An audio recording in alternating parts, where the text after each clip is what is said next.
rudal dan roket yang dilepaskan dari pesawat-pesawat dan tank-tank tempur Israel menghancurkan kota mereka rata dengan tanah, dan sudah lebih dari puluhan ribu dan ratusan ribu yang terluka di jalur Gaza di Palestina.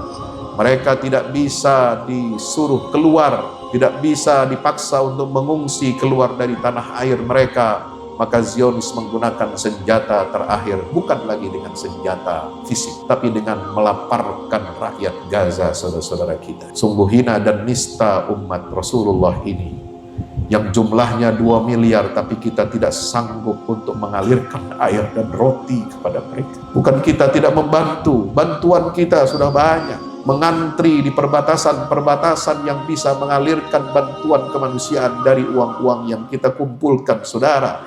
Tetapi pemimpin-pemimpin kita memang kaleng, Pemimpin negara Islam ini kaleng dan boneka Israel. Pemimpin negara Islam ini kaleng dan boneka Israel. Tidak bisa mereka buka perbatasan itu walaupun hanya sesaat saja untuk memasukkan 600 kontainer setiap harinya. Dosa apa kita ini, saudara? Jangan sampai kita menjadi orang-orang yang mencegah, menghalangi kebutuhan dasar bagi orang-orang yang tertindas. Mari kita berdoa di hari Jumat yang mulia ini, agar Allah Subhanahu wa Ta'ala berikan kemenangan, berikan kesabaran dan ketabahan, berikan kemenangan kepada saudara kita di Gaza, di Palestina.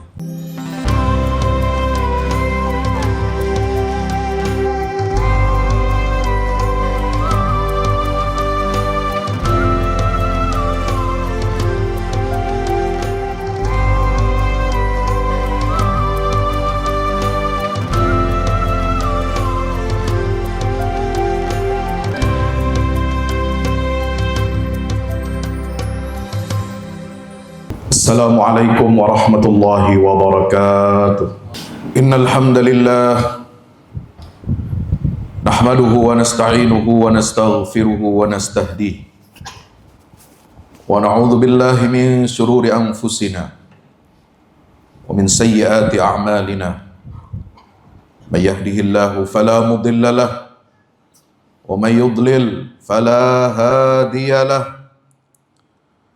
Asyhadu an la ilaha illallah wahdahu la syarika lah wa asyhadu anna Muhammadan abdullahi wa rasuluhu la nabiyya ba'dah. Allahumma salli wa sallim wa barik alaihi wa ala alihi wa ashabihi wa man tabi'ahu wa nasarahu wa walahu ila yaumil qiyamah. Usi nafsi wa iyyakum bitaqwallah. Ittaqullaha haqqa tuqatih wa la tamutunna illa wa antum muslimun. Jamaah Jumat, hamba-hamba Allah, para kekasih Allah, para pencari keridhaan Allah Subhanahu wa Ta'ala, yang insya Allah mudah-mudahan kita semua senantiasa dirahmati dan dimuliakan oleh Allah Azza wa Jalla. Tidak ada kata yang pantas untuk kita ucapkan selain daripada rasa syukur kita. Ungkapan yang paling indah untuk kita sampaikan kepada Allah Subhanahu wa Ta'ala yang seringkali kita lalai dan alpa. Setiap kali mendapatkan nikmat, baik yang kecil maupun yang besar, kita kadang lupa mengucapkan kalimat ini. Kalimat yang senantiasa dapat memberatkan timbangan amal kita. Alhamdulillah, segala puja dan puji hanya milik Allah. Allah Subhanahu wa Ta'ala adalah zat yang paling pantas untuk kita puji. Selain Allah tidak pantas, kecuali yang diperintahkan oleh Allah untuk kita berterima kasih kepada mereka, dan terima kasih itu bukan bentuk pujian. Anishkurli wali walidayka ilayyal masir, ketika Allah menyatakan berterima kasihlah kamu kepadaku dan kepada kedua orang tua kamu. Kita berterima kasih kepada dua orang tua kita, itu derajatnya masih lebih di bawah daripada rasa syukur kita kepada Allah. Kenapa Allah perintahkan kita untuk berterima kasih, bersyukur atas nikmat kedua orang tua kita? Karena orang tua kita inilah yang menjadi wasilah, perantara rizki karunia Allah itu sampai kepada kita dengan nikmat kehidupan di atas muka bumi ini.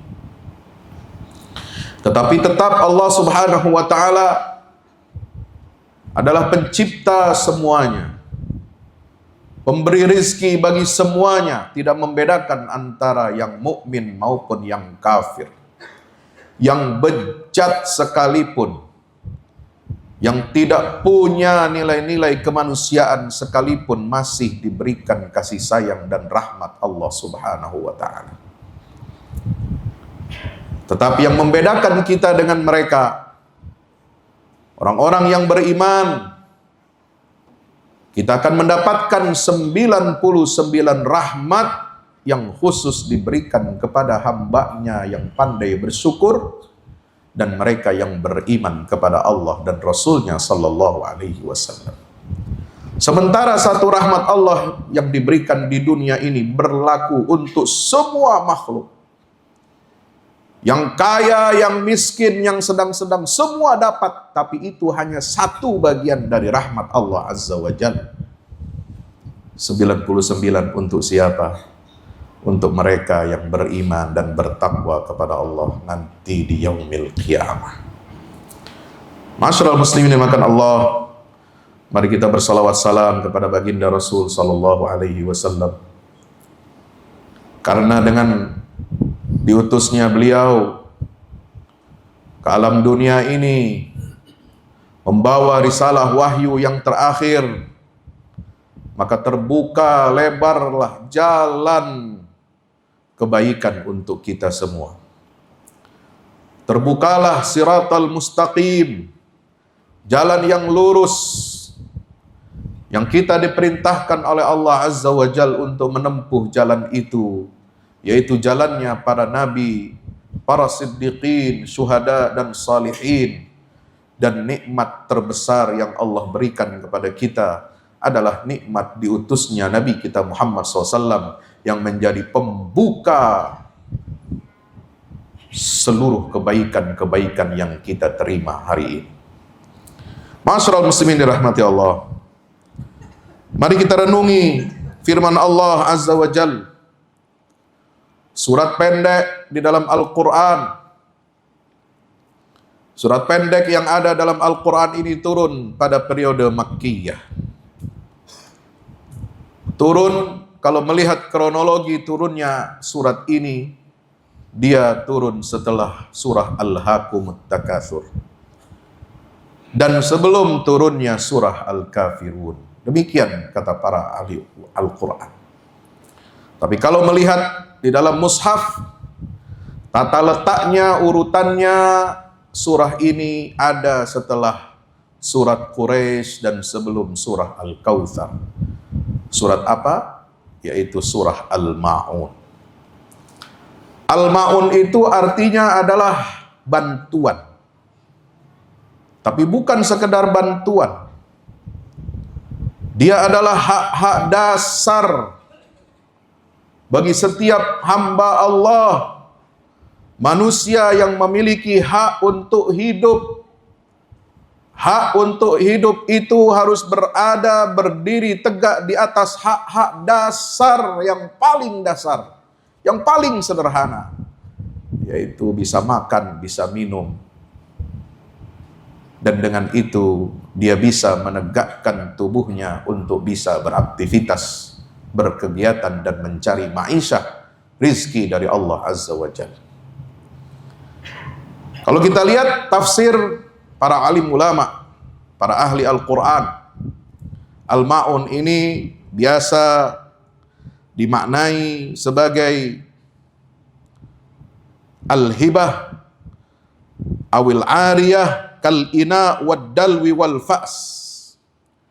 Bantuan berupa hadiah atau meminjamkan barang untuk manusia itu bisa mencari nafkah dasarnya.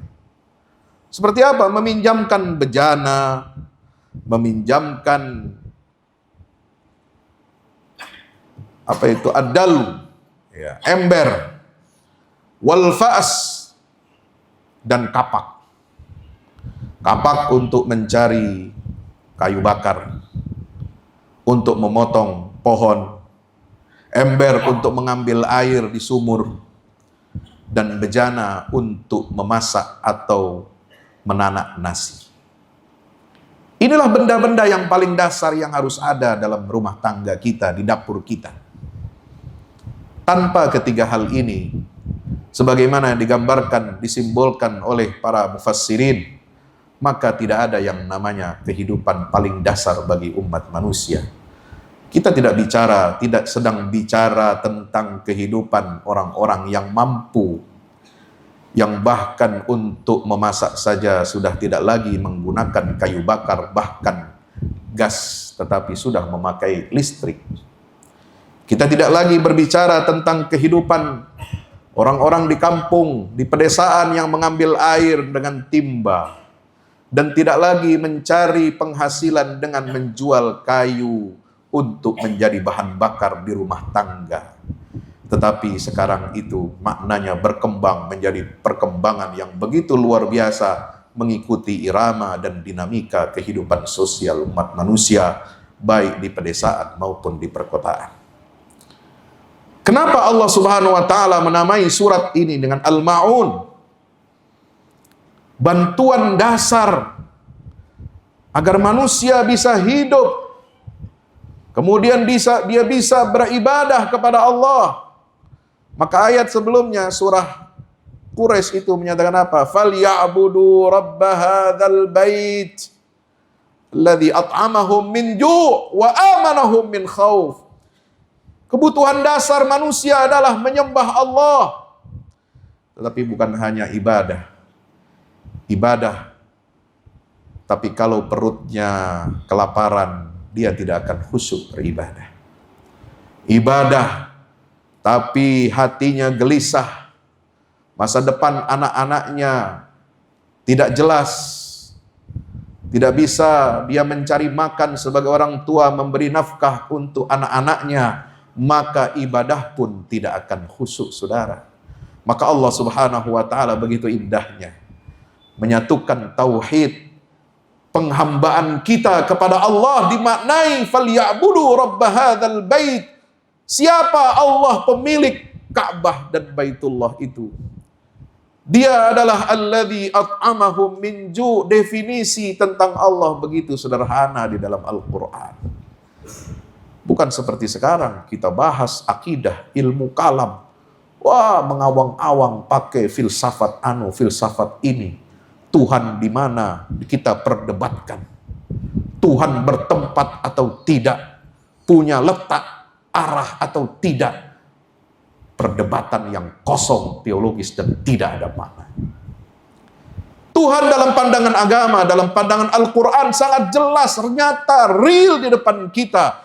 Dialah yang memberi mereka makan,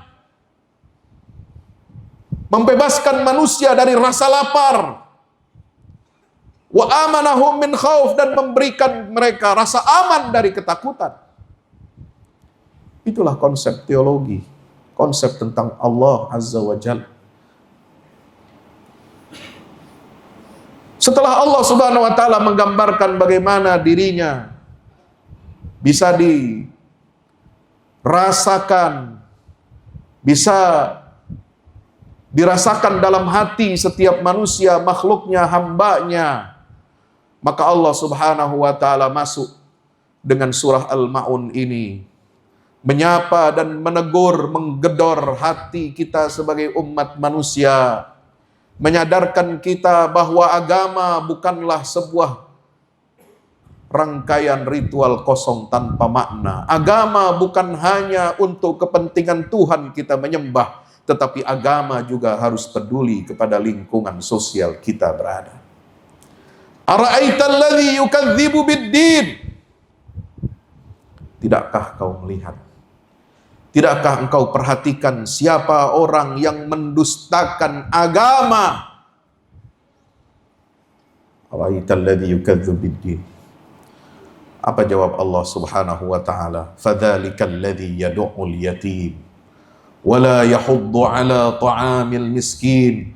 Mereka yang mendustakan agama bukan hanya mereka yang ingkar dan kufur kepada Allah, bukan hanya mereka yang menyembah batu, berhala, matahari, api, bahkan sampai sapi pun disembah oleh manusia.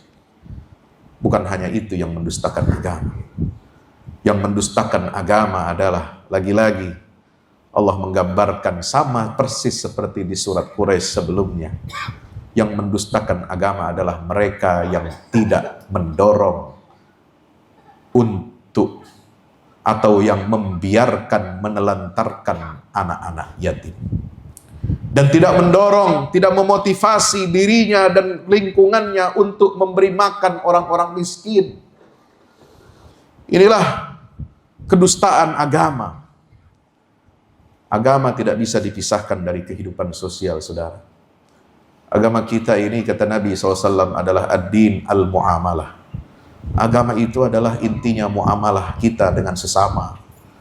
Saling menyayangi, saling mengasihi. Al-mu'minu lil-mu'mini kal-bunyan yashuddu ba'duhu ba'dan.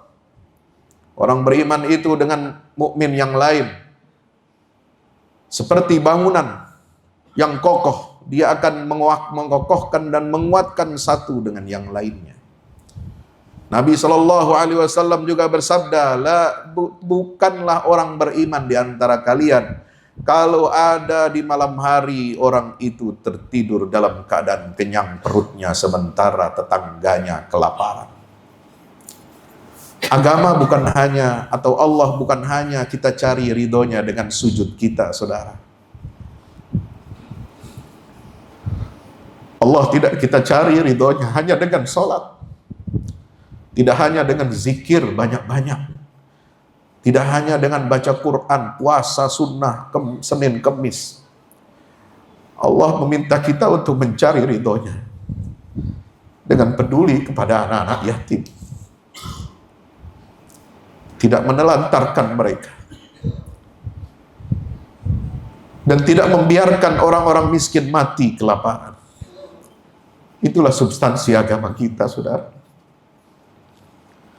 Kalau kita hanya mengamalkan Islam ini sebagai ritual kosong, egois, hanya untuk hubungan kita dengan Allah saja semata-mata, kita tidak peduli dengan lingkungan kita, demi Allah, itu bukan agama yang diturunkan kepada Nabi Muhammad SAW. Anda tidak perlu menjadi seorang mukmin. Rela-rela kita, bersusah payah kita menjaga iman dan Islam kita. Beriman kepada Al-Quran, tapi yang kita baca, yang kita pahami dari Quran hanya bentuk ibadah-ibadah yang sepi atau terpisah dari kehidupan sosial kita. Agama Islam bukan agama darwis, bukan agama biksu, bukan agama pendeta yang menjauhkan dirinya dari keduniaan. Dia harus hadir menyapa manusia-manusia yang lemah. Dia harus mengangkat derajat martabat mereka yang terpinggirkan. Mereka yang tidak punya kekuatan. Mereka yang tidak punya keluarga. Mereka yang tidak punya siapa-siapa tempat untuk bersandar. Fadzalika alladzi yad'ul yatim wa la yahuddu 'ala ta'amil miskin. Fawailul lil musallin. Tidak cukup Allah mengatakan dalam firman-Nya, orang yang mendustakan agama adalah mereka yang membiarkan anak yatim. Mereka yang tidak memberi makan fakir miskin. Bahkan Allah mencela sungguh binasa dan celaka orang-orang yang salat. Fawailul lil musallin alladzina hum an salatim sahun. Orang yang salat tapi dia lalai dari makna salat.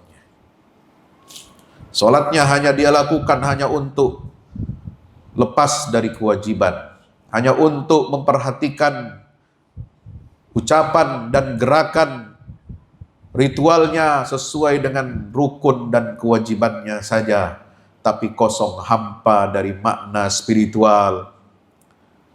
Betapa Nabi SAW ketika itu beliau Isra dan Mi'raj. Kalau Nabi SAW hanya ingin mendapatkan ridha Allah, ingin hanya berjumpa dengan Allah, ingin melupakan keluh kesah duniawinya, sulitnya beliau berdakwah, maka Nabi tidak akan mungkin kembali ke dunia, tidak akan mungkin kembali ke Makkah menghadapi tantangan-tantangan dakwah. Cukup Nabi mengatakan, ya Allah, aku hanya ingin berada di sisimu. Biarkan malaikat Jibril dan malaikat-malaikat lainnya yang mengurusi hamba-hamba yang ingkar dan durhaka kepada risalah yang aku bawa. Tapi Nabi tidak seperti itu.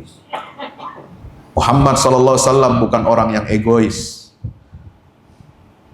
Nabi Muhammad hadir untuk menjadi rahmatan lil alamin. Rahmat bagi umat manusia dengan membawa cahaya Al-Quran. Rahmat bagi binatang, bagi tumbuh-tumbuhan, bagi alam tambang dan mineral. Ajaran Islam menjadi cahaya untuk masa depan anak-anak kita, masa depan generasi penerus kita. Tambang dan mineral bukan untuk dieksploitasi semena-mena tanpa memperhatikan keseimbangan alam. Kita harus memiliki ketakwaan kepada Allah Azza wa Jalla sebagaimana kita taati perintahnya dalam salat, puasa, zakat, dan haji. Kita juga harus taati perintah Allah. Perhatikan rambu-rambu yang diajarkan oleh baginda Rasul sallallahu alaihi wasallam, bagaimana kita harus memperlakukan alam ini. Memperlakukan binatang, memperlakukan tumbuhan, tanaman, hutan, termasuk tambang dan mineral. Itu adalah makhluk Allah yang Allah karuniakan untuk kepentingan umat manusia, untuk kebaikan mereka, bukan untuk mencelakakan dan menjadi kerusakan di muka bumi. Masyarul muslimin dirahmati Allah Subhanahu wa taala. Allah mengatakan, alladzina hum an salatihim sahun. Orang yang celaka dalam salatnya adalah mereka yang lalai dari makna salatnya. Orang yang celaka dalam salatnya adalah orang yang alladzina hum yuraun, mereka riya, pamer dengan salatnya. Dan yang ketiga adalah wa yamnaunal maun, yang menjadi nama surat ini ditaruh di ayat yang terakhir. Mereka adalah orang yang mencegah dan menghalangi bantuan dasar bagi manusia agar dia bisa tetap hidup menjadi khalifah di atas muka bumi. Orang-orang yang mencegah dan menghalangi sampainya bantuan dasar diancam oleh Allah sebagai orang-orang yang mendustakan agama, saudara. Menghalangi sampainya bantuan hak fakir miskin untuk mendapatkan bantuan yang layak dari pemerintah. Kalau dia kurangi hak itu, kalau dia potong hak itu, atau dia sembunyikan hak itu, tidak sampai kepada yang berhak, maka itulah orang-orang yang mendustakan agama Nabi kita Muhammad sallallahu alaihi wasallam. Masyarul muslimin dirahmati Allah. Maka al-ma'un menjadi kesadaran buat kita semua. Betapa Allah Subhanahu wa taala juga mengingatkan kita dalam surah yang lain yang digunakan yang menggunakan istilah ta'amul miskin sebagai syarat keimanan kita yang benar kepada Allah Subhanahu wa taala. Ada ancaman yang begitu keras yang disampaikan oleh Allah Azza wa Jalla. Khudhuhu faghulluh dalam surah Al-Haqqah. Tsummal jahima sallu. Tsumma fi silsilatin dar'uha sab'una dira'an fasluku. Innahu kana la yu'minu billahil azim wa la yahuddu ala ta'amil miskin. Wahai malaikat, kata Allah, ambil, cabut orang-orang yang mendustakan agama ini. ikat mereka dengan rantai. Rantai untuk mengikat mereka, menjadi siksa buat mereka. Khudhu faghullu tsummal jahima sallu, masukkan mereka ini ke dalam neraka jahim. Lalu kemudian ketika masuk ke dalam neraka jahim, mereka dilebihkan siksanya dengan apa? Dirantai tubuh mereka dengan rantai yang panjangnya 70 hasta. Apa sebab mereka dirantai, disiksa? Apa tujuannya? Bukankah neraka itu tempat yang tidak mungkin kita bisa keluar? Kalau orang sudah masuk neraka tidak ada tempat celah. Sebagaimana orang bisa lari dari penjara, dia bisa bayar sipir, dia bisa bayar pejabat yang ada di lapas. Dia bisa menikmati udara bebas sementara bisa jalan-jalan bahkan ke Singapura. Tapi orang kalau sudah masuk dalam neraka, tidak ada malaikat yang bisa disogok oleh kita. Tapi sudah begitu pun masih dikerangkeng dan diikat dengan rantai yang panjangnya 70 hasta, saudara. Apa yang menyebabkan mereka seperti itu? Innahu kana la yu'minu billahil azim. Mereka adalah orang-orang yang tidak beriman kepada Allah yang Maha Agung. Wala yahuddu ala ta'amil miskin, dan tidak menyeru dan tidak mendukung untuk memberi makan orang-orang miskin. Iman kepada Allah tidak boleh kita pisahkan dari kepedulian sosial, saudara.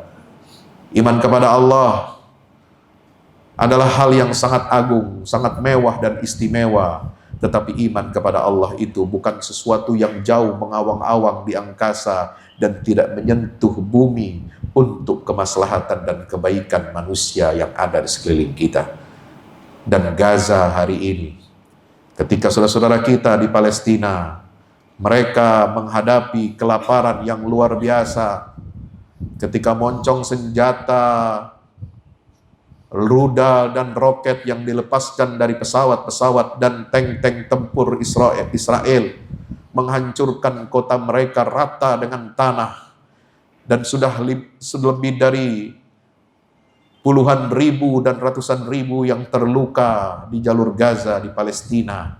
Mereka tidak bisa disuruh keluar, tidak bisa dipaksa untuk mengungsi keluar dari tanah air mereka. Maka Zionis menggunakan senjata terakhir, bukan lagi dengan senjata fisik, tapi dengan melaparkan rakyat Gaza, saudara-saudara kita. Sungguh hina dan nista umat Rasulullah ini, yang jumlahnya 2 miliar, tapi kita tidak sanggup untuk mengalirkan air dan roti kepada mereka. Bukan kita tidak membantu, bantuan kita sudah banyak. Mengantri di perbatasan-perbatasan yang bisa mengalirkan bantuan kemanusiaan dari uang-uang yang kita kumpulkan, saudara. Tetapi pemimpin-pemimpin kita memang kaleng. Pemimpin negara Islam ini kaleng dan boneka Israel. Tidak bisa mereka buka perbatasan itu walaupun hanya sesaat saja untuk memasukkan 600 kontainer setiap harinya. Dosa apa kita ini, saudara? Jangan sampai kita menjadi orang-orang yang mencegah, menghalangi kebutuhan dasar bagi orang-orang yang tertindas. Mari kita berdoa di hari Jumat yang mulia ini, agar Allah Subhanahu wa Ta'ala berikan kemenangan, berikan kesabaran dan ketabahan, berikan kemenangan kepada saudara kita di Gaza, di Palestina. Kita juga berdoa di hari Jumat yang mustajabah ini, agar Allah turunkan azab kepada mereka yang menghalangi bantuan-bantuan itu sampai kepada mereka, saudara kita. Allah ganti mereka segera, dan Allah hancurkan dan tumpangkan mereka sehancur-hancurnya. Barakallahu li wa lakum fil Qur'anil azim. Wa nafa'ani wa iyyakum bima fihi minal ayati wa dzikril hakim. Aqulu qawli hadza fastaghfiruhu wal ghafurur rahim.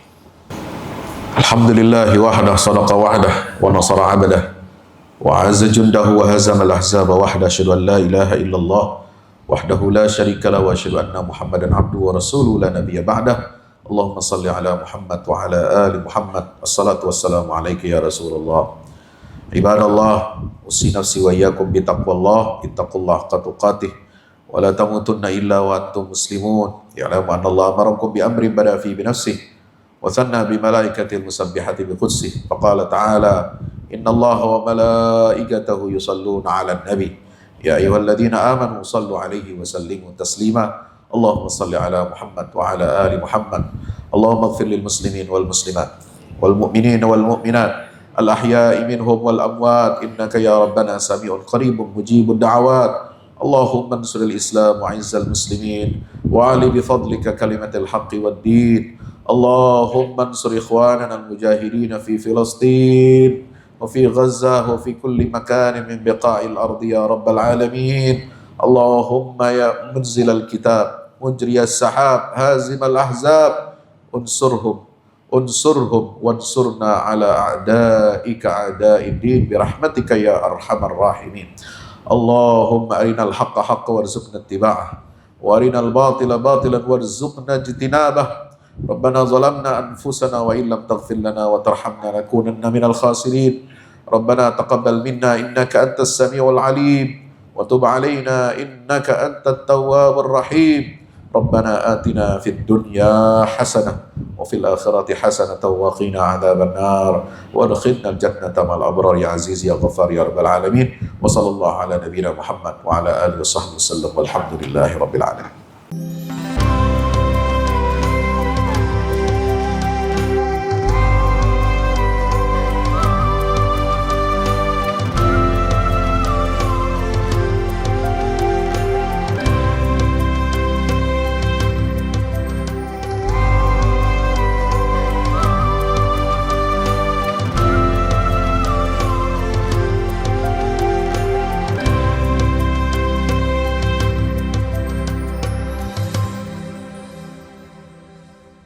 Assalamualaikum warahmatullahi wabarakatuh.